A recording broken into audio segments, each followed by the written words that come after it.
नमस्कार मित्रांनो, आज आहे दिवस दुसरा, नवदुर्गा सिरीज दिवस दुसरा. तर मागच्या व्हिडिओत बघितल्याप्रमाणे आपण जेव्हा माता शैलपुत्री यांनी कठोर तपश्चर्या करून भगवंताला मिळवले, म्हणजेच महादेवाला मिळवले, तर ते कसे मिळवले आणि त्यांचे जे तपश्चर्याचं पूर्ण सांगणारं जे रूप आहे ते आहे माता ब्रह्मचारिणी रूप. तर त्या ब्रह्मचारिणी रूपामध्ये जेव्हा माता शैलपुत्री तपश्चर्याला बसल्या होत्या तेव्हा काही काळ प्रथम फक्त त्या फळे आणि फुले खाऊन राहत होत्या. नंतर त्यांनी सर्व अन्न आणि पाणी सोडले आणि हजारो वर्षे सूर्याच्या तापात आणि थंडीत एकाग्र ध्यानस्थ राहिल्या.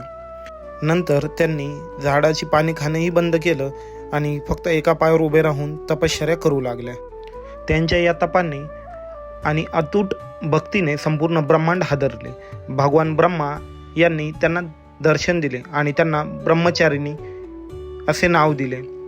त्यांचा या तपश्चर्येने भगवान शंकर त्यांचा निर्धार आणि पवित्रतेने प्रभावित झाले आणि त्यांनी माता ब्रह्मचारिणीशी लग्न केले.